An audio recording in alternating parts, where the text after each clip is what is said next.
제법 밝고 긍정적인 분들은 물론이고 원래 우울하셨던 분들도 우울증을 많이 겪으시죠. 실제로 많이 겪고 계시고 그래서 정신과 상담을 받으시는 경우도 있고 약 드시는 분들도 계시고 상담사분들께 심리 상담을 함께 하는 것이 어떻게 보면 많은 도움을 받고 계신 분들도 실제로 많은 것 같아요. 사실 심리 상담에 대한 요구도가 좀 많아지고 있지 않나요? 옛날에는 좀 자기 이야기를 하는 걸 꺼려 했다면 요즘은 전문가들과 함께 이렇게 자신에 대한 이야기를 끌어가는 거를 옛날보다는 좀 더 오픈 마인드가 된 것 같은데 실제로 어떤가요? 일을 해보시면. 심리 상담에 대한 수요나 요구는 정말 많아졌는데, 네.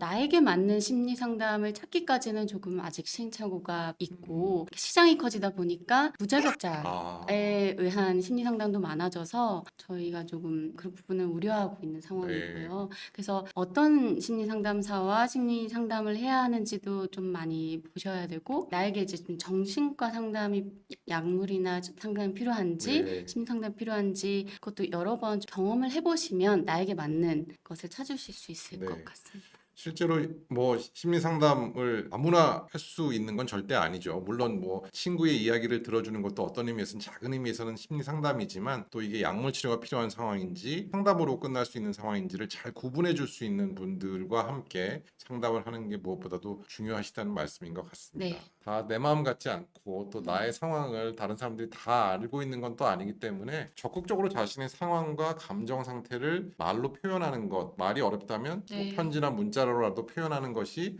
장기적인 관점에서 봤을 때는 모두한테 윈윈이 되는 그런 상황이 아닐까 그렇게 생각을 합니다. 근데 사실 어디까지 이야기할까요, 우리가? 음. 뭐 감정이 하루에도 뭐 몇 시까지 감정이 이렇게 올라오는데 그거를 비주얼 다 얘기하다 보면 또 듣는 상대방도 굉장히 피곤할 수 있잖아요. 그래서 내 감정은 내가 책임을 지되, 이 감정은 내가 좀 나누고 싶다. 음, 그런 선을 이제 내가 구분을 해야 되는 것 같아요. 네. 내가 평상시에 내 일상의 마음 관리는 내가 하되, 이 부분은 같이 얘기하고 싶어. 괜찮겠냐? 그 물어보면서 할 수 있는 대화를 하는 거죠. 카테고리를 딱 정하는 거네요. 음. 네, 그렇죠. 사실 이게 나의 감정의 불편함을 매일 이야기하다 보면 음. 듣는 사람 입장에서도 이게 그냥 이 사람은 원래 그렇구나라고 치부해 버리고 이걸 해결해야 될 문제라고 생각하지 않는 경우도 되게 많은 것 같아요. 중요한 네. 건 내가 힘들어하는 감정이 반복돼요. 상대방 입장에서는 또 그 얘기구나 이렇게 생각을 할 수 네. 있어서 지겨워지거나 대수롭지 않게 또 그런다 맞아요. 이럴 수 있고, 네. 그러면 또 내가 서운해질 수 있어서 내가 반복되는 감정이 일단 뭔지는 아는데 그래도 같이 얘기하면 내가 좀 위안이 될 것 같다. 내가 바라는 걸 얘기하면서 상대방을 초대하면 조금 음. 더 나눌 수 있지 않는가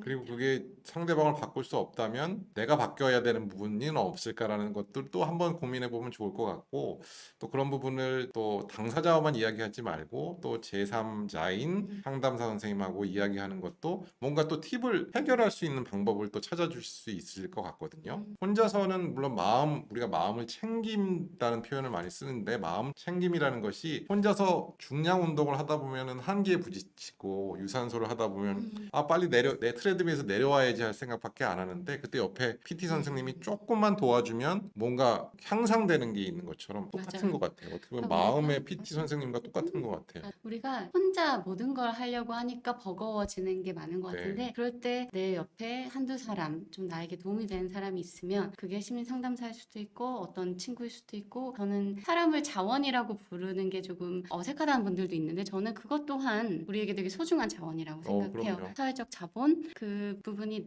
나에게 얼마나 있는가도 참 중요하지 네. 않은가. 윈터 음. 비즈니스님께서는 짧은 몇 줄이라도 감정을 썼더니 조금 나아지던데 아까 좋아요. 작가님께서 말씀해 주신 방법인데요. 그죠? 맞아요. 네. 그러니까 중요한 건 내 감정이니까 그 감정을 바로 썼다고 하시니까 너무 잘하신 것 같고, 내가 지금 이렇구나를 이제 객관적으로 바라보는 작업을 하셨기 때문에 그때 내 이성이 이제 돌아가는 거죠. 내 네. 감정을 보는 거죠. 네. 그렇게 나아질 수 있죠. 너무 오래 참는 것도 또 아닌 것 같아요. 그럼요. 왜냐면 화가 났을 때 한 번, 두 번, 뭐 세 번, 네 번 참다 보면 그 화가 점점 더 높아져서 빨리 좀 이야기하면 오히려 더 쉽게 해결될 수 있는 일들을 오히려 키우는 경우도 많은 것 같아서 무작정 참는 것보다는 빨리 대화를 하는 것이 더 음. 도움이 되지 않을까라고 저는 말씀드리고 싶네요. 저는 미래가 아닌 과거를 돌아봅니다. 아름다웠던 기억보다 부끄럽거나 참혹한 기억만 떠오르면서 스스로의 욕까지. 아이고, 이거 우울증과 관련이 있을까요? 음. 어때요? 참혹한 기억에 욕까지 합니다. 그러니까 스스로에게 욕을 한다는 건 그것이 나를 비난하는 행동이라고 음. 느껴지신다면 충분히 우울해질 수 있어요. 우리가 나를 비난하거나 타인을 비난하거나 세상을 비난을 하게 되면 그 부정적인 것들이 합쳐지면 우울증으로 가거든요. 그래서 내가 우울증이건 아니건 중요한 것보다는 내가 지금 나에게 비난을 하고 있다면 그것부터 일단 멈춰야 될 것 같아요. 네, 나를 사랑해 주셔야 되는데 나한테 욕하는 거는 당연히 좋지 않은 상황인 것 같네요. 그리고 혼자서 이뤄내기 어렵다면 꼭 도움을 받기를 저는 권해드립니다. 홍은혜님은 항암 8번 하고 방사 중인데 목까지 하다 보니 목까지 하고 계시군요. 목도 좀 졸리고 힘들어서 자답 함정을 먹었는데 안정되던데 습관 안 될까요? 이제 정신과 약을 처방받으신 분들은 거기서 헤어나지 못할까? 내가 한 번 약 먹으면 끝까지 그 약을 먹어야 될까라는 걱정들 많이 하시는데 꼭 그런 건 아니고요. 급성기를 지나고 나고 안정이 되게 되면 우울증 환자들도 안정기를 지나게 되면 서서히 약을 또 끊게 되는 그런 기간이 또 있기 때문에 너무 힘든데 그건 마치 고열이 나는데 해열제를 안 드시고 계신 거랑 비슷한 것 같아요. 그 어려움을 물론 언젠가 열이 떨어지겠지만 그 어려움을 굳이 그렇게 약을 안 먹어가면서 이겨낼 필요는 저는 없다고 생각하거든요. 그래서 정신건강의학과의 문턱을 너무 높게 생각하지 마시고 상담도 받아보시고 필요하면 약물 치료까지 가는 게 저는 맞은 것 같습니다. 그러면 넘어졌다면 일어서면 그만이다. 너무 당연한 얘기 아닌가요? 넘어지면 일어서면 그만인데 넘어져 있는지도 모르는 경우도 있고 그게 꼭 일어나야 하는가? 나가 일어날 수 없을 것 같다라는 생각들도 많이 하시는데 일단